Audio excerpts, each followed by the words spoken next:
get hide behind the cloak. And if you stay in the mist, you gon' be soaked. So listen up, cause this hair of the dog, what's real, what ain't? Is this the fog or smog? Cause there's a difference when you breathe it in. So don't let the corporate media take you for a spin. This that morning show, they put you in the know. So I hope that you ready, cause all we do is go, go, go. Yeah, come get your info, you gon' be like, whoa. Hair of the dog, we bout that, ayy. We in the zone, we out here, yeah. Speeding the facts. Good morning, everyone. Welcome to Fuck This Shit Friday. We are basically, I think Carrie and I are in a feisty mood this morning. And, you know, we've had a few days to try to absorb the events of the week and how ridiculous they are, and, you know, how much of a performative BS style of election that the U.S. has just had. And so the idea is today that we're going to hopefully going to ask people if they want to ask some questions or weigh in on certain things, and we're just going to talk about those kind of things, but only if it's the vein of complaining. Right? We don't want to talk nicely about anything. We just want to complain. That's the whole idea of this show, right? And so, without further ado, I'd like to introduce my lovely and talented and very pale co-host. That would be Carrie Barber. Good morning, Carrie. Pale. I worked so hard on my lighting. I even took my makeup collection and went 2 shades darker. So this is me with a fake tan. It's not orange. But this is me with a fake tan. But thank you, Andy. Good morning. I can see you're up on the complaints already. But Nice. Excellent. I think that's very important. I think that we had, because of the week that we've had, I think it's now time for people just to start bitching and moaning, because there really hasn't been any of that through the election cycle. It's been overwhelming. And that's kind of the feeling of the show today. So for those of you who are just tuning in, and for those of you who have been with us forever, good morning. If you type in the comments, either on Facebook or Twitter, we will see them and we'll respond. So this entire show is about you. But first, I want to give a shout out and a thank you to our newest patron, Dave Gatos. Dave actually has this awesome program that he's working on for internet freedom. This is to bring community-owned fiber to a local area. That's where you get together with your neighbors. You own the fiber. You own it. You cut the cable completely. Your township, municipality, city no longer gets to be the vendor to collect the bounty from Comcast or AT&T or whoever. It's you. It's absolutely you. So thank you to Dave for becoming a patron. And Dave now gets access to investor calls and discussions about programming and how we move forward, because we are a unique media company in that it's all employee owned. And we're pursuing union membership across the board. So thank you, Dave. Good morning. I have no complaints about Dave. So we'll get the non-complaints out of the way first. Right. Oh, I have one more thing that was really exciting, because I'm 12 and I'm married to a guy who's 12 too. So right. I recently relocated from Illinois to New Mexico. And we are still in the newbie discovery phase, where everything is just so exciting and wonderful. And so we came across something that is just delightful and ridiculous. You can, here in New Mexico, buy a bag of tortilla chips that, I kid you not, is as big as a toddler. It's like 2.5, 3 feet tall for $4. We went to a grocery store. We're like, so we're walking around taking turns carrying our new chip baby. Can I get a carry-out, please? right. So it was just one of those really small things. And you got to find joy in the simple things now. So it was just so delightful. We're like, look, $4. We bought a chip baby.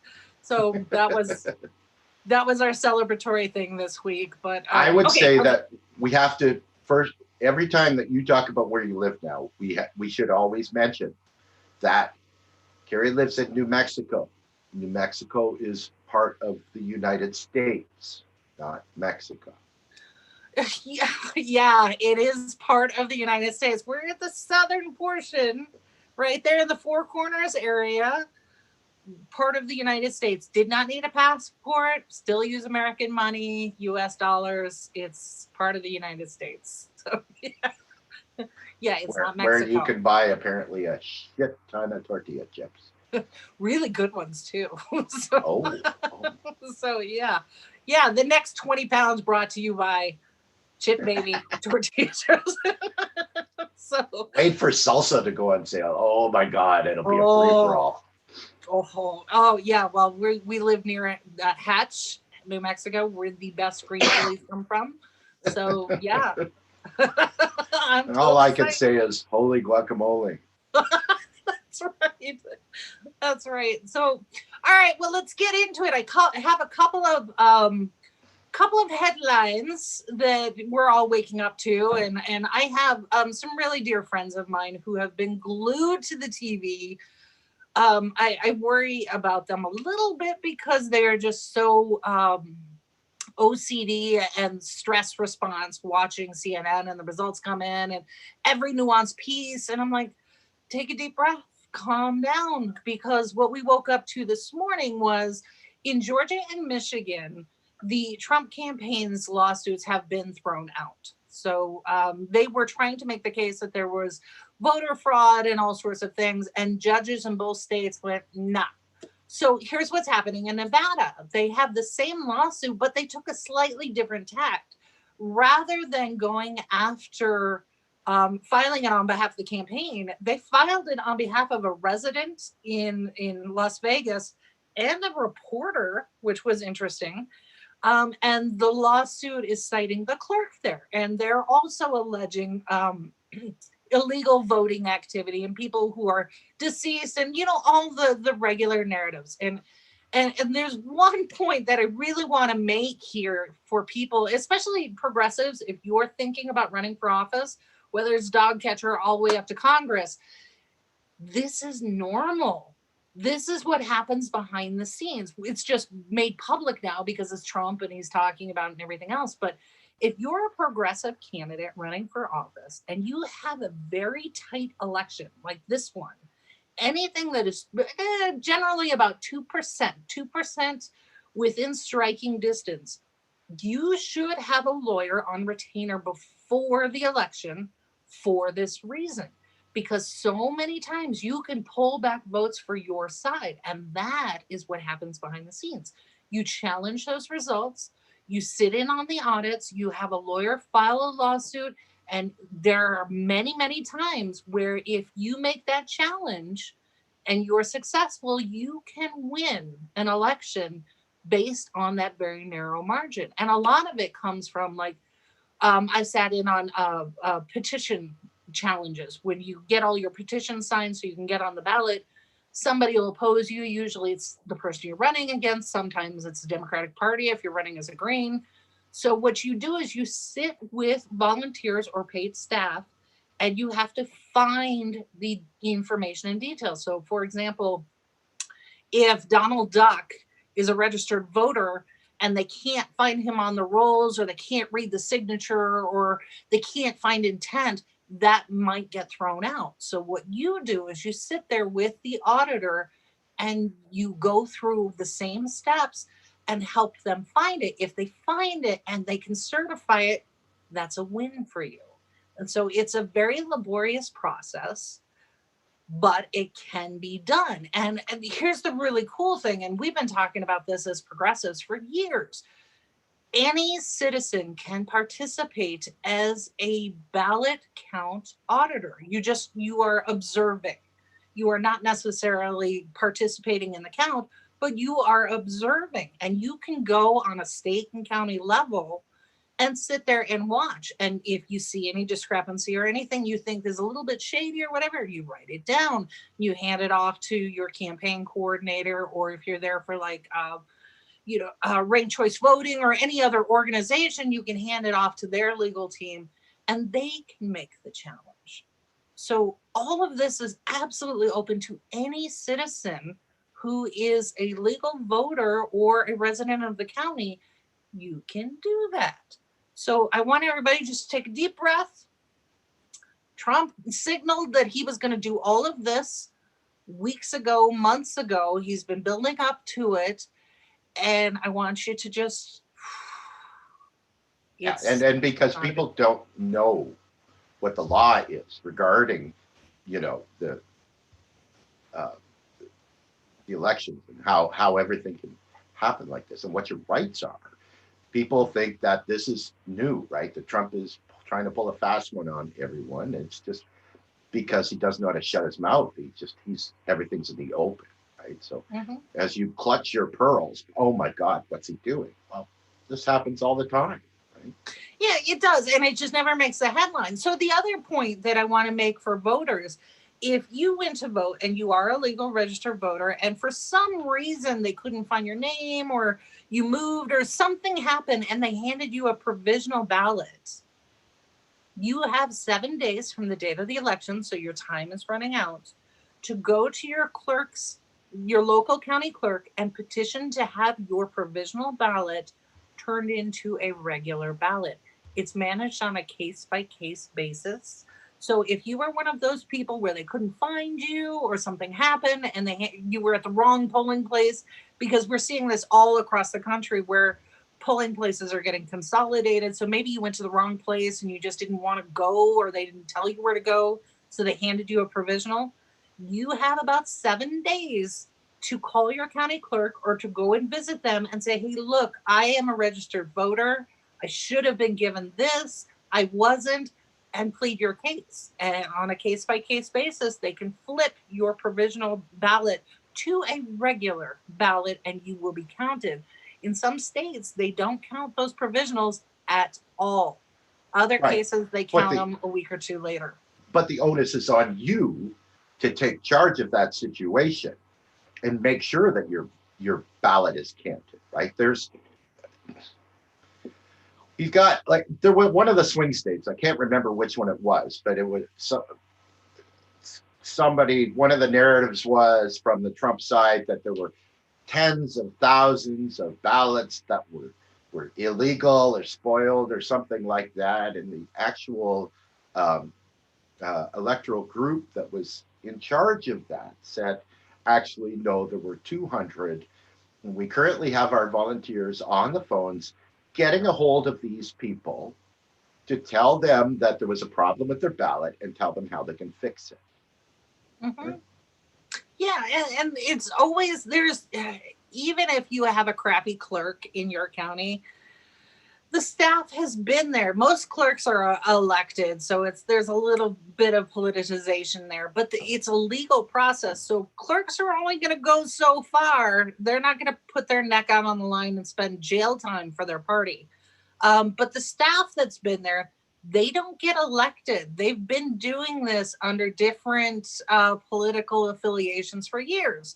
Most of them are really good at their jobs. So have a little bit of faith in our neighbors and the system. And if you have any doubt, the standard question when someone says there's voter fraud, whatever, I always push back and say, well, have you been a poll watcher? Have you signed up to be an election judge? Have you participated in the audit for the count?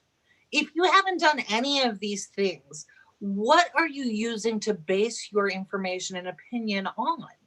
All of these things are available to you if you will but take a look at what's actually going on. I think people will be, number one, pleasantly surprised, and number two, horrified at how basic it is. It's not really high tech. It's not really complicated. It's pretty simple. And I think that actually lends to the security that we have, right? Going back to the war narrative about the Americans, nobody can really put up with deal with the American soldier because the American army has no idea what they're doing either. So there is no good counter for it. Same thing kind of happens with their elections. From a person to point perspective,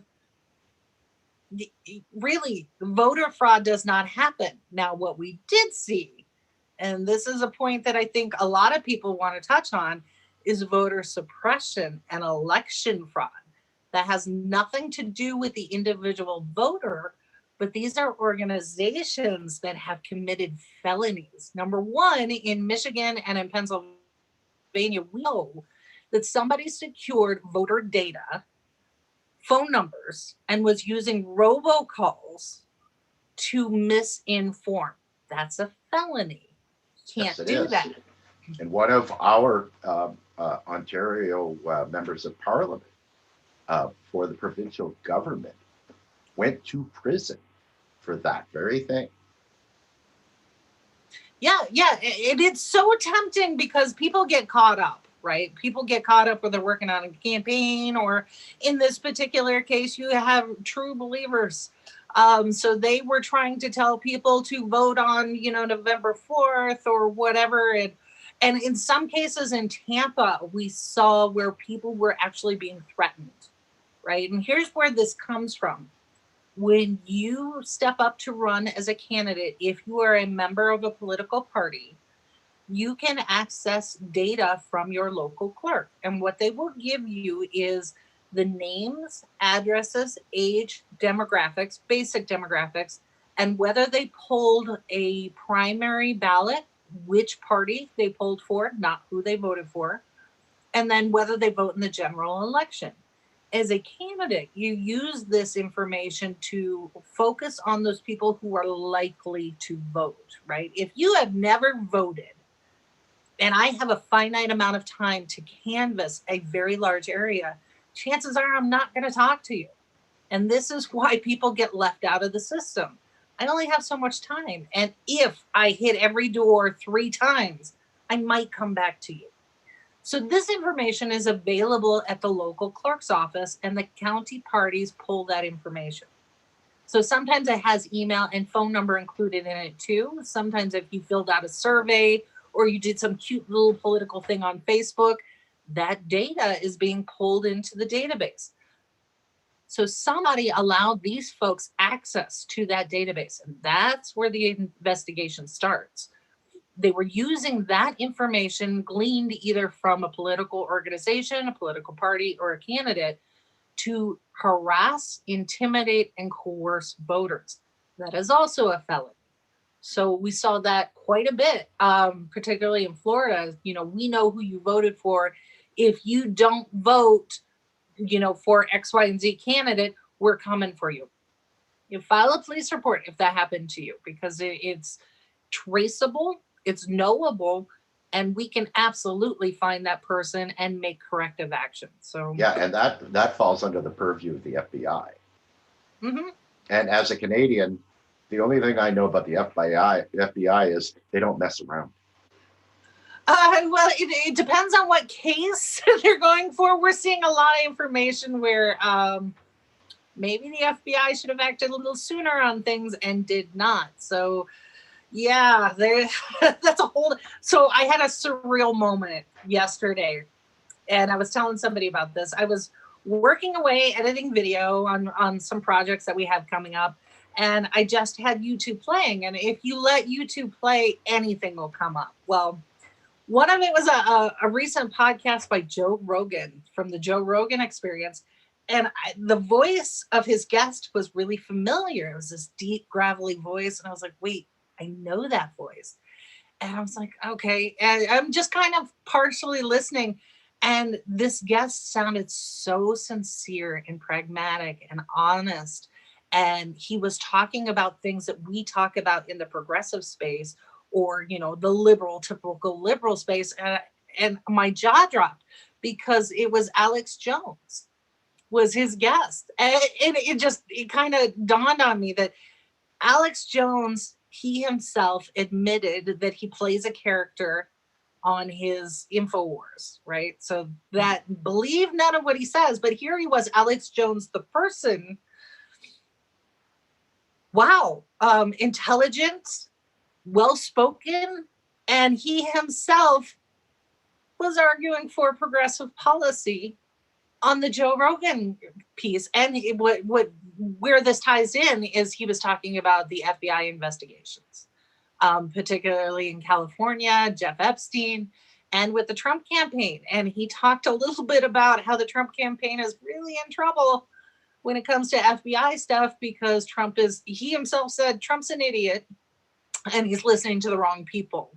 Everyone in his circle has now become a lobbyist and are being paid by corporations to, keep the gravy train running. So it was interesting. You mentioned FBI, and that was another epiphany that I had that, geez, we're really not so far apart when it comes to, people who are reasonable and want to get things done. So don't believe the hype when it comes to all of this election headlines and Trump calling out, election fraud and voters, whatever. It's all a show. All of it is a show. Yes, absolutely. And I think that you find that's the awakening that has to occur, right? And this ties back to what we were talking about earlier with internet access, right? That allows people to shut off the performative boob tube stuff through mainstream media and actually get a chance to be exposed to different things and different ideas on the internet, because the information that's coming from there isn't being coordinated by large corporations or, rich people that want to control the narrative, right? And that's a huge thing. And that's one of the biggest problems. It's the US is that you have people that believe certain things. It's not necessarily a intelligent understanding, but the echo chamber just reinforces it. And Americans, if they aren't anything, they're at least confident, right? Mm-hmm. And that confident in ignorance is what is currently driving the narrative of the alt-right and the extreme left, right? And it's just completely uninformed. And what needs to happen is that narrative needs to be countered by entities that aren't making billions of dollars. And that's huge. We definitely fit in that category. So. We do, just under. Yeah, just a hair under. Yeah. And I think that is the important point, right? Why do we do this? Because we want to make sure that there's at least a small avenue where you are getting an honest opinion, right? So we on our team have our own opinions about which candidate we like, which we don't, but where we are unified is if you work for a living, if you're disabled, if you're a veteran, if you're a police officer, we support you. We also support human rights. We also support law and order, equal protection, and due process. So it's really not, this is not hard, but we make it so much harder than it really needs to be. And I think that if nothing else, I am so grateful for this administration because it has forced us all to go back to Civics 101 and to really take ownership of our civic duty. And this here in our election, I'm thrilled because I have been begging people to volunteer as ballot count auditors. I've been working with Dr. Laura in Chicago, trying to get people trained. It's just a few hours. Go and do it so you can see it. And then, we had Mike Toller, who is completely peppering our Facebook page with these awesome GIF images. Thank you. He has spoken to it a number of times, and this is part of being an adult and taking ownership of your civic duty. It should not be just a title. It's actually something that you have to do. Adulting. This, you own it. So There's something that I wanted to just briefly talk about. And this is from a perspective of not being an American, right? Because I was trying to come to grips over the last few years about the electoral process. And I know about the Electoral College, and I know about, the first past the post voting and how all of that worked. But why states were referred to as blue states and red states and swing states, right? And not really getting an idea of why that's a thing, right? And when you look at the American system, and I know that Americans understand this, but as someone that isn't American, it was hard for me to get my head wrapped around the fact that blue states are always going to vote blue, red states are always going to go vote red, and the only place where it might change are called swing states, which are in the minority of the United States. That's not the normal. no, it's really not. And part of it has to do with our demographics, right? So if you look at the electoral map, and I know people are swarming to these pages, Associated Press, CNN, Fox, all of it. If you look at a blow up, and they do the red and blue as if it's a team sport, which is ridiculous, but if you zoom in on a map, what you'll see is around the populated areas where we all have to get along and work together, those typically lean towards the left or center left. The rural, pull yourself up by your bootstraps, all of these sort of things, is typically more Republican libertarian leaning.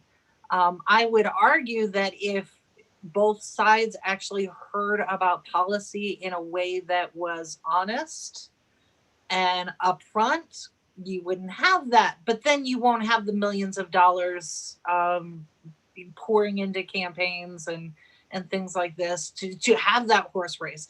We wouldn't have the drama. We wouldn't have the pageantry. We wouldn't have all of these things. And that is so much fun here in the United States, to our own detriment. And that's why our campaigns last now, 2 years instead of, what do you have, like 6 weeks, 6 kindergarten stuff. It's and the last, I remember that John Oliver on Last Week Tonight was talking about the Canadian election for some reason, but I think it was just in comparison to the U.S. election, right? And it was, I believe that he was showing a news story on the Canadian Broadcasting Corporation that said that the current prime minister has dissolved Parliament and called for an election 6 weeks before the election, and was noting that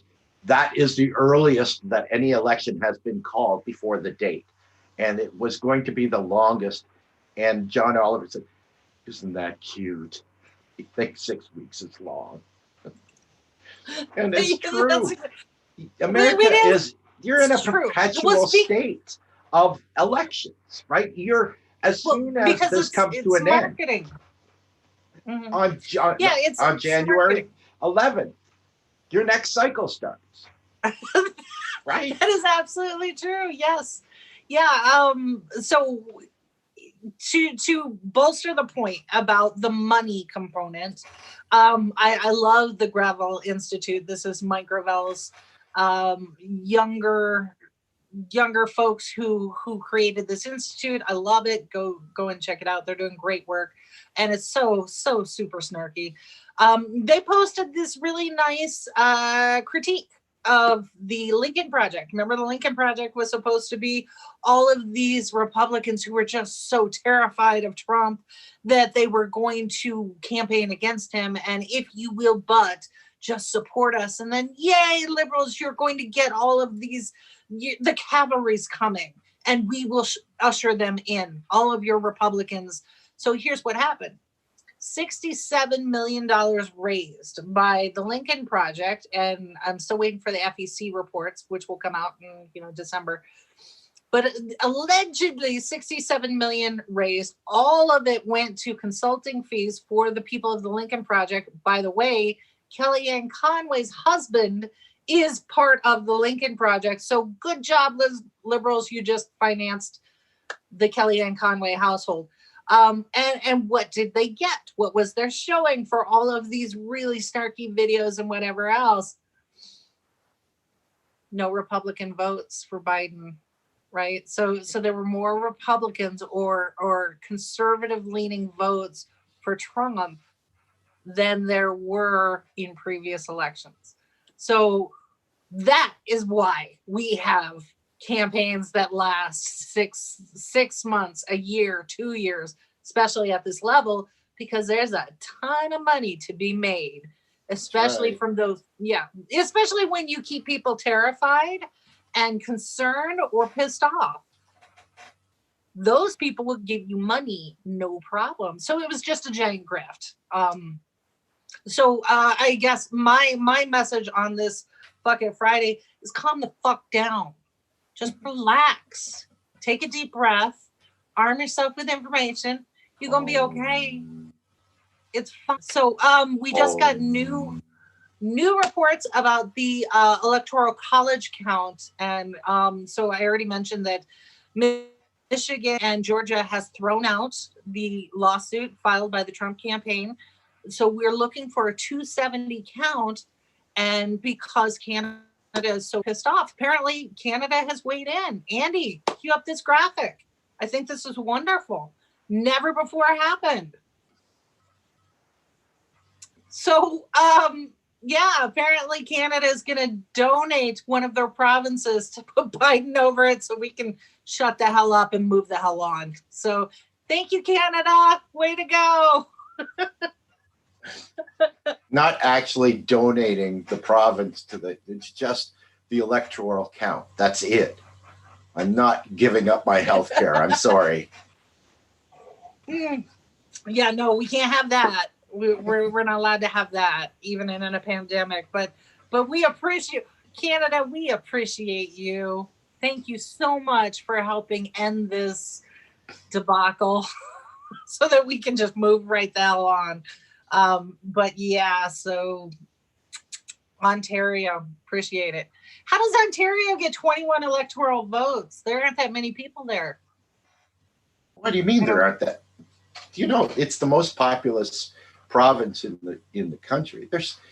We have 1/10 of the population in Canada that you do in the US, but 1/3 of the population of Canada lives in Ontario. So there's 10 million people here.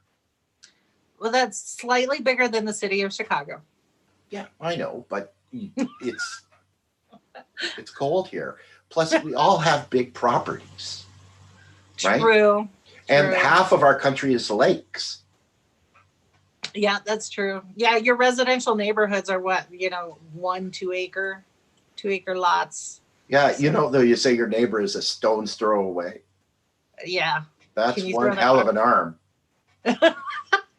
Well, this is what I'm finding here in New Mexico, too. Once you get out of the city proper, everybody's got about an acre.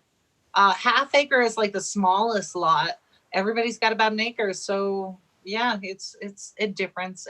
But I've got 5 here. Yeah. Oh, one quick point about, I neglected to mention this about Nevada.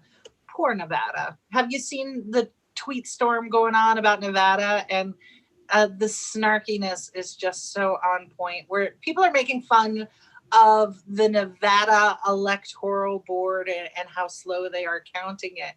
Well, here's what's really going on. The people in Nevada can count. Believe me, they can count. So what they're doing is the Trump campaign, like I mentioned, filed this lawsuit. So what they're doing is due diligence during the count. So they've got a twofold process. Not only are they continuing their counts, but they're gathering the information and evidence to present to negate the allegations being brought up by the Trump campaign about voter fraud and things like that. So it's a two-part thing. They're really trying to be careful, really trying to do their due diligence. So that's why Nevada's a little bit slow. So if I found anywhere that Nevada was trying to string this along because somebody got some money in it, I'd tell you. I'm not finding that anywhere. It's people in Nevada are like, oh no, we're going to get this right. They're doing it very deliberately. They have 20 people in a row, and the first person picks up a ballot and says, 1 for Biden. And he passes it to the next guy, and he looks at it and says, 1 for Biden. And that goes through all 20. Then when that one's done, they move on to the next ballot. So you guys, they'll know the count by about February. Yeah, which is totally fine. But I think when we put our numbers together, this is where Sesame Street really comes in handy. Without Michigan and Georgia, there is no path to victory for President Trump. There isn't. So calm down, relax. And he could totally go to the Supreme Court. He could try that route. And what I've said to other people is, yeah, it could happen, but I want you to go to the SCOTUS blog that Andy and I have talked about. Go to the SCOTUS blog and look up their findings and decisions, the dissent and all of these sort of things around the case that they just weighed in on for the Voting Rights Act. So what they said there was it's a states' rights issue, and the states have the ability to do their elections themselves, right? So in order for Trump to prevail in any way, shape, or form in Nevada, let's say Michigan continued, Georgia continued, North Carolina continued, went all the way to the Supreme Court. In order for him to prevail, those Supreme Court justices would have to double back on what they just wrote and contradict themselves, as well as finding some legal precedents to negate their prior opinion. That is not going to happen. Because it doesn't exist. Right. They would have to make it. All you have to do is go see any precedent with mail-in balloting.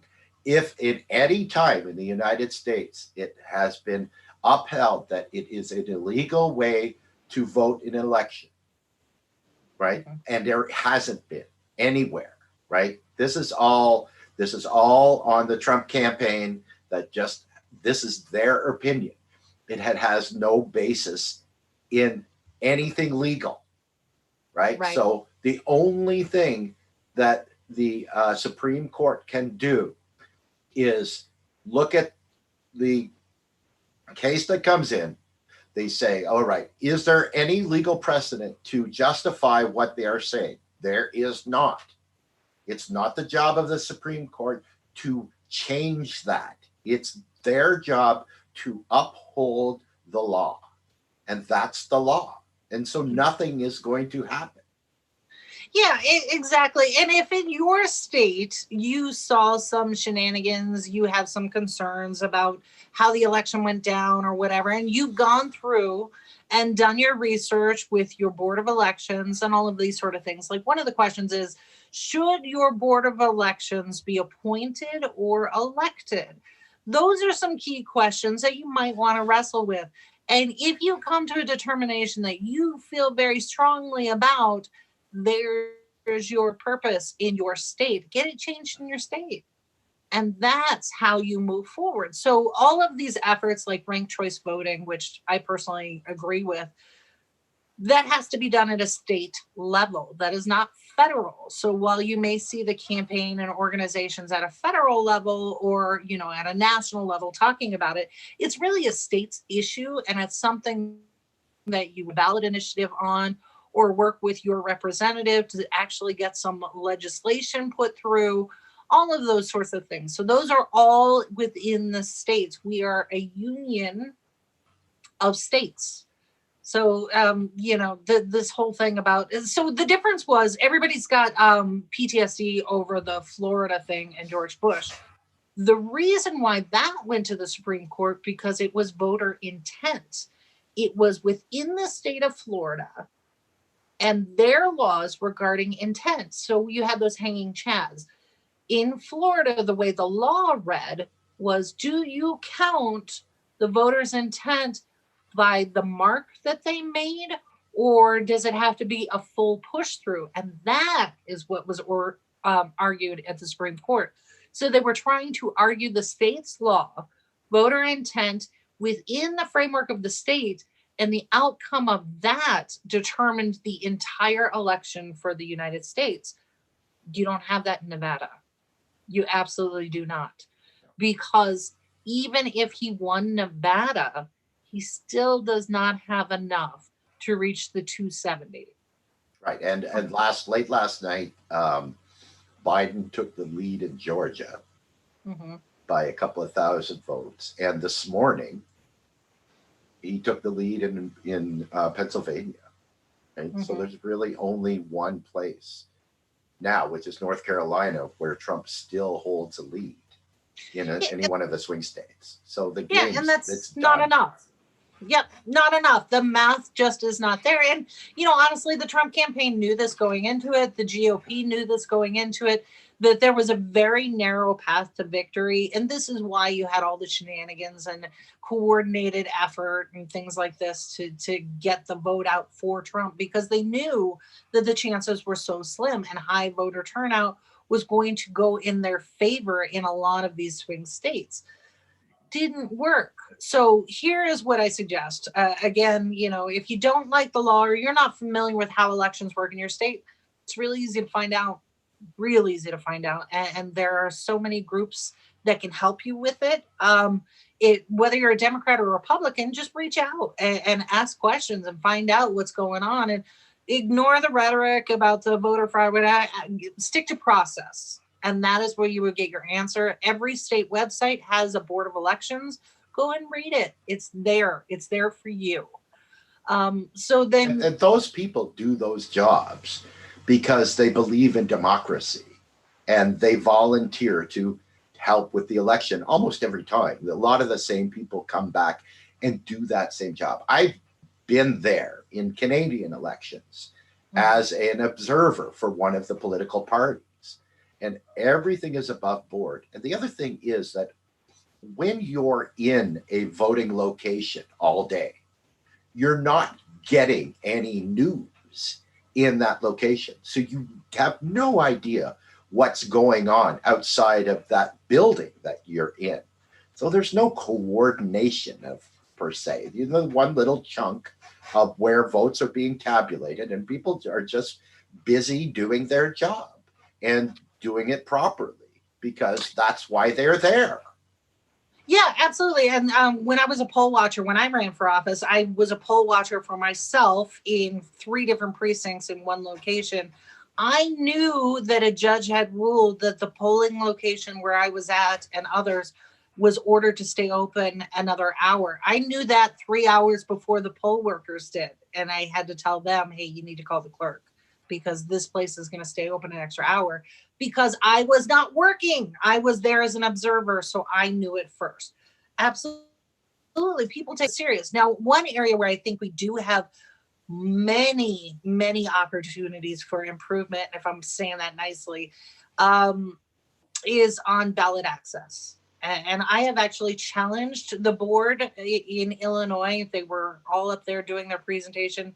My problem with ballot access in Illinois in particular, and I can't speak to other states, was if you are a citizen who is legally able to run for office and you go through the ballot requirements, and inevitably you're going to get a challenge from your opponent or a party to say that, no, of the 1,500 signatures you got, we're going to strike away 300 of them.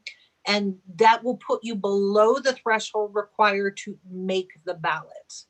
What that does as a candidate, especially a progressive candidate where we're not heavily funded, is now you got to come up with $5,000-$6,000 for an attorney for a legal defense, and you've got to put together a team to go to your state capital or whatever race you're at to defend those signatures. Again, this is, Mickey Mouse lives at 2318 Main Street, and help them find that voter and say that, yeah, this is their legal signature.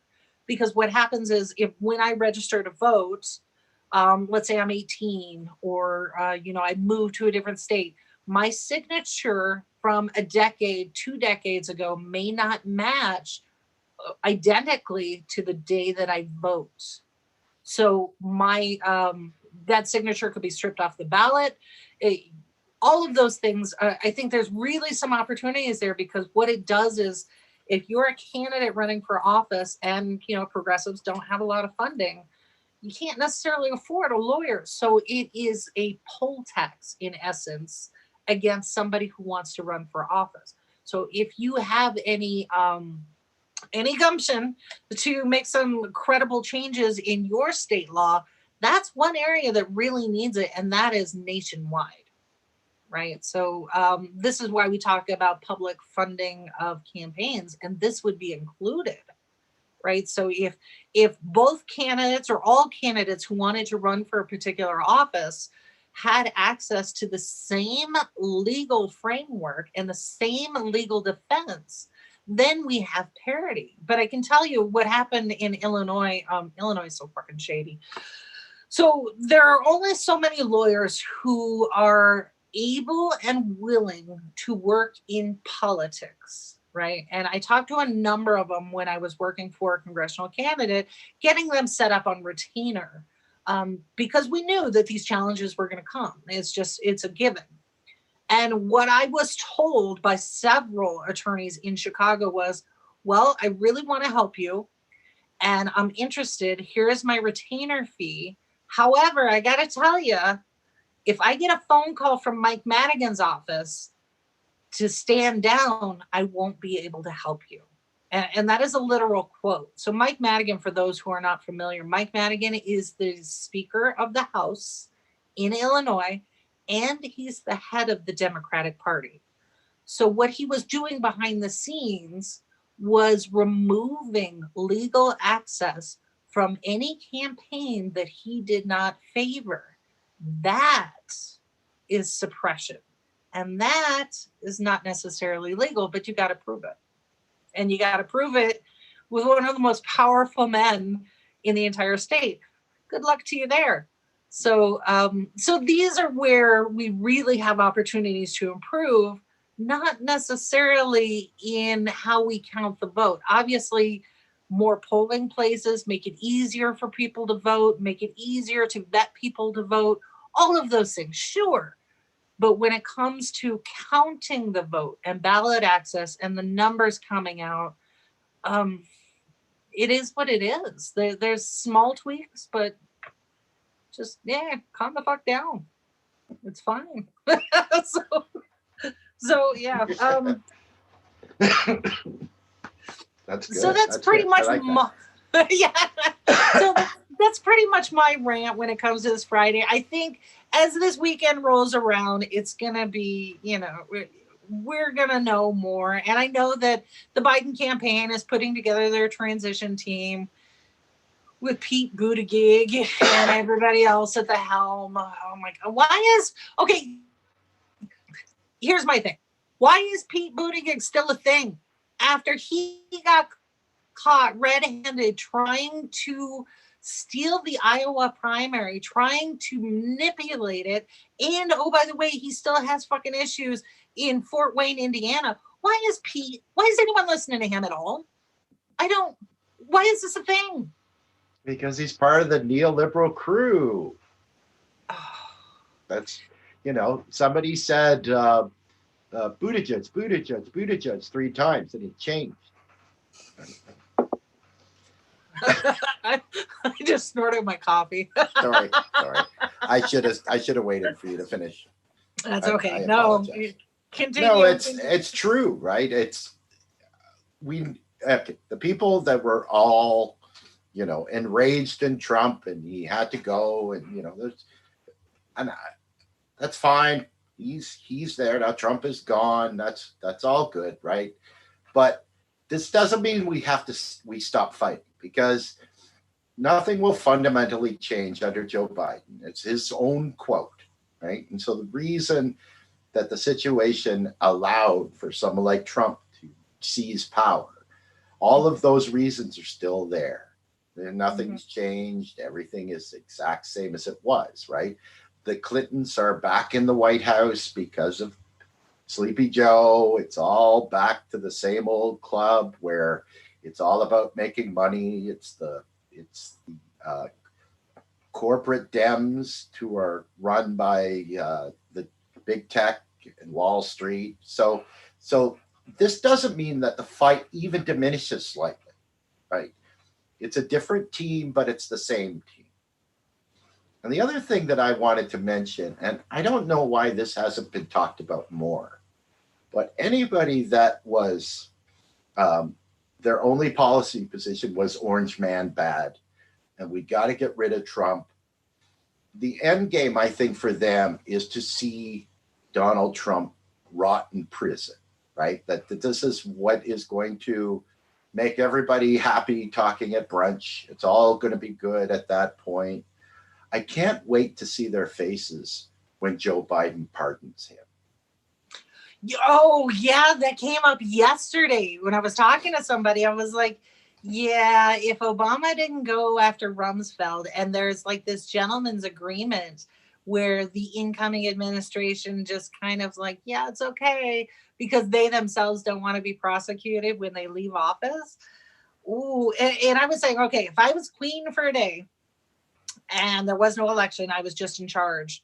In order to unify the country, what I would do is piss everybody off immediately. First off, the entire Trump administration, the rest of his cohort that's not already in prison, yeah, we'll be looking at charges there, including Bill Barr. Holy cow. I think burying him under a federal prison would probably be appropriate, but yeah, that might, that might be an insult to the prison. There's that. But then I would go after the Obama administration for murdering a U.S. citizen without due process using a drone, war crimes, and a couple of other things that came up during financing and banking regulations.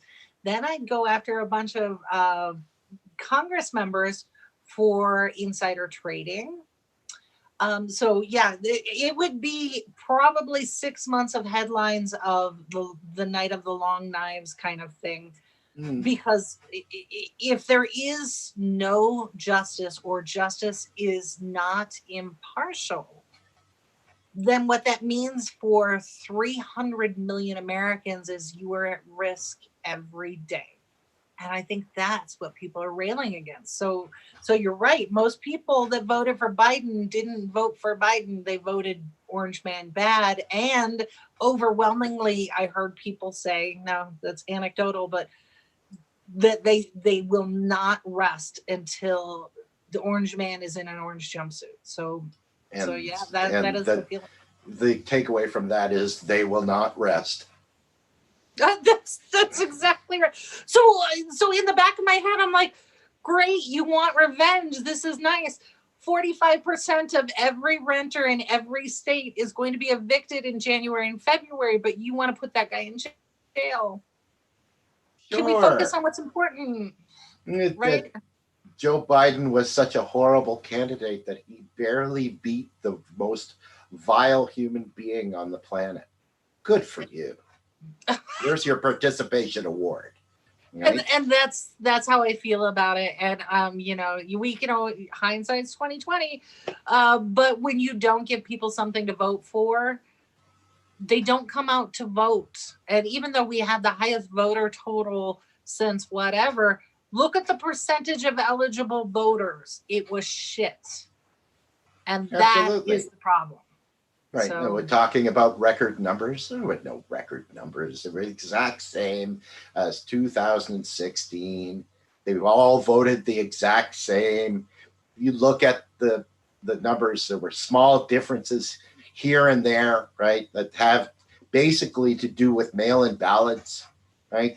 They were flashing. CNN was fond of flashing Hillary Trump numbers versus Biden-Trump numbers. And there was no difference at all, right? 4 years of Trump was not enough to change the minds of people that voted Trump in the first place, right? There's some soul searching that needs to be done for people that identify as Democrats. Why is that? Why did the most vile human being on the planet almost beat you again? Well, there's exactly that. So what we're going to see, and it happened last time, is we're going to blame other voters. We're going to blame third-party voters. We're going to blame everybody who has no power or authority or influence whatsoever. And we will not take a look at the entire DNC, all of the Democratic Party delegates, all of those decision makers and the consultants. They themselves will not be under investigation. They will not do a postmortem. Instead, and we're already seeing it in Facebook groups and across social media, where people are pointing the finger at other voters. And I personally will not stand for it, because it is a lie. It's a dirty lie, and you are punching down. And that is not where it needs to be. If you ran a company, family-owned business to multinational corporation, and you had epic failure after epic failure like this, would you expect to still be a leader in that company? No. So why then are we allowing these people the free gravy train and their salaries? And oh, by the way, I've said this so many times. Call me on it if you think I'm wrong, but I can prove it in case after case after case, where the DNC member, that operative, is also being paid by a right-wing organization. They don't give a shit where the money comes from, so long as they keep the money and keep telling you what they think you need to hear. So that's a problem. So when we have elevate opinions like Pete Buttigieg, are you kidding me? David Cohen and all of these other people, take a fucking seat. Lives are on the line here, and we cannot continue to elevate those voices who have gotten it so wrong time after time after time. Like Podesta, are you kidding me? Hillary, take a fucking seat, retire. It's enough, right? Yeah. And that is my rant. I can go on for hours about that. Well, Rep Ilhan Omar in Minnesota posted a series of 4 pictures. I think it was on Twitter, right? And they were shots of the Fox News broadcast where they were showing 4 different polls that they did during their election coverage. And each one of them was about, do you think that we should move to like healthcare for all? But it was termed in the conservative jargon of, do you believe we should have government-run healthcare, right? Which is a conservative talking point. But overwhelmingly, every single progressive initiative that they were talking about was a definite yes by a huge margin. This is on Fox News. These are people that watch Fox News. These are not left-leaning people. These are the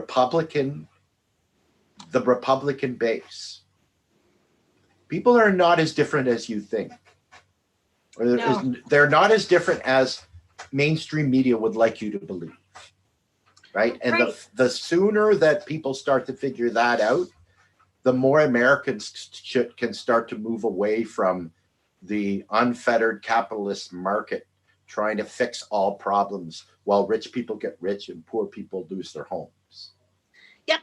And I think you've tied that in nicely to how we started this entire episode. It's we are more aligned, we are more together, and these groups that are profiting off our misery, profiting off the bread and circuses, want to keep us divided and thinking that we are so different. Socialism, fascism, all of these sort of things.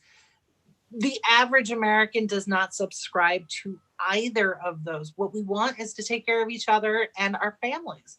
And that is where progressive policy lives. So this is why we will keep doing what we're doing. And again, thanks and shout out to Dave Gatos. We really appreciate you becoming a patron. Anyone else who wants to support this, and I promise you, we will dig into some deeper stuff, but keep it light and airy as we go forward. But if you learn something, maybe consider becoming a patron for as small as $3 a month, that you too can support independent media so that voices like ours, and we're obviously not the only ones out there, but voices like ours continue to grow and resonate and help bridge that divide, because it's not going to be no superheroes here, no politician, no nothing. It's just you and I that bridge that divide that we have right now. We have gotten absolutely zero Koch brother money. Or Soros. We don't get that either. Or Bill Gates. Or I still have yet to receive a check from Dr. Fauci. Right. Yeah. It's a shame. It's a shame. We actually have to, move on without it. So, but that's all I got for today, for Friday. I'm ready to get on with my weekend and get back to work. I have this amazing interview coming out, and Andy's been helping me. He is one of the best audio guys in the business. I hesitate to say globally, but I'd be willing to put him up there. Working on this interview coming out for Veterans Day, which is on November 11th. This, I gotta tell you, meeting with this guy and seeing the work that he's doing and the people that he's been able to help has just been, I was blown away. And of course, I was there with my husband, who's such a cynic. And even he was like, he was blown away at what is actually going on with this particular organization. So I'm trying to do it justice, and I will take my time. Appreciate Andy's help, the rest of the team. But I hope to have this out soon, if not on Veterans Day, because I think it's an amazing project. Also, Rome has a couple little, Rome in his own way has his own rants. These are short little Rome's Rebellions, and I think he's got another Blunt Talk coming up. If you want to be a guest on Rome's Blunt Talk, let us know. We'll hook you up with Rome and make that happen. And then Brandon Johnson, who's always got a great interview, great topics, and some things that are very thought-provoking, always on Tuesday nights. So that's it for this week. Andy, final thoughts? No, let's get the hell out of this week. I'm sick and tired of thinking, and it's actually warm where I am right now. So there's not too many days left like this. So I'm going outside. All right. Enjoy. Take care. We bout that, ayy. We in the zone. We out here, yeah. Spitting the facts, how it's supposed to be. Hair of the dog. We keep it in G.